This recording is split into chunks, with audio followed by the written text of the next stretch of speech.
अस्सलाम वालेकुम व्यूज़, क्या हाल है? ठीक हो? अल्लाह करे तुसी खुश आबाद हो अपने अपने घरां च। अल्लाह ताला थोड़े दस्तरखाना नूं आबाद रखे। ते अज मैं बना रही हाँ रेसिपी गोश्त मसाला। ये रेसिपी बहुत आसान भी है और बजट च रह के हो सकती है। ये सिर्फ एक चीज़ आवेगी कि दही और गोश्त। ये असी पावांगे सुरख मिर्च साबत, गरम मसाला इनू पीसना है। उसके बाद लसन है, इनू पीस लेना है। और सब्ज़ मिर्च है, इनू पीस लो। और प्याज ने, प्याज में थोड़ा जहा असी सोते करांगे। उसके बाद दही है जी। असी उन्हें दे विच पावांगे लसन, इनू मैं थोड़ा जहा कुचल लिया है। इहदे नाल असी पावांगे सब्ज़ मिर्चां पावांगे और है कोकन मिर्चां। यह मसाला जो मैं बना के रखा है, इस मसाले गरम मसाला भी है, थोड़ा जहा सुक्का धनिया पाया मैं, और आधी चम्मच मैं पाइया ने सुरख मिर्चां, बस और कोई चीज़ नहीं पाई इसे।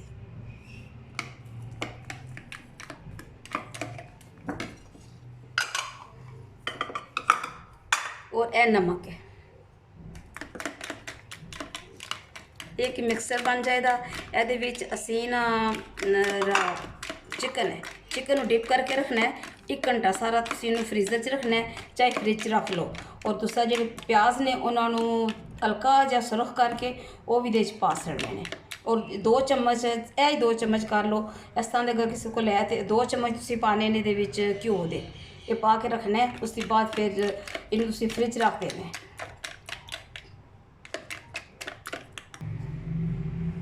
तुसी चिकन ये पा सकते हो, ठीक है। इनू हल्के हल्के थोड़े से टक लाने जे। कोशिश करियो कि तुहानू अगर वो बोनलेस मिल जाए तो वो बहुत बेहतरीन है। ज़रूरी नहीं है कि आधा किलो ही हो, अपने वैसे अपनी फैमिली के मुताबिक अगर इस्तेमाल किया जाए वो भी ठीक है। तो बोनलेस अगर हो तो ज़्यादा मज़े का बनता है।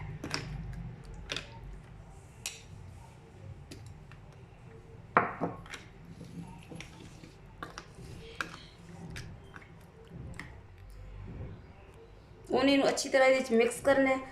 और इन बेहतर है कि इन अद्धे घंटे या घंटे वास्ते फ्रिज रख दो। इसके बाद प्याज जोड़े है उन्होंने करके हल्का या सुरख करके फ्राई करके वो उत्ते पा के फिर इन असी कुक करांगे।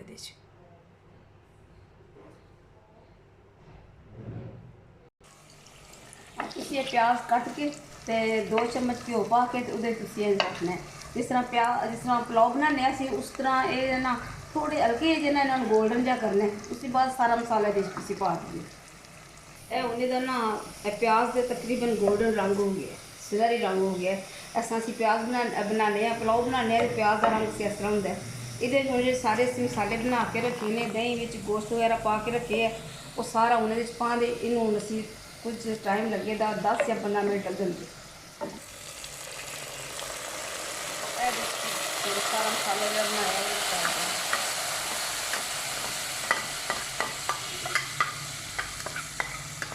थोड़ा जहा भुनना सी उनके। उसके बाद यह सारा तकरीबन जितना यदा है मिक्सचर ठीक तैयार हो जाएगा।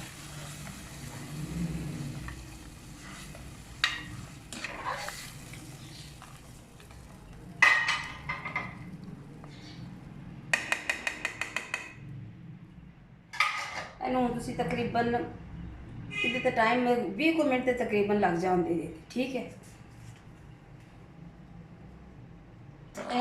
मसाला तकरीबन 5 सारा और ना इन चूल्हे पर रखा दे।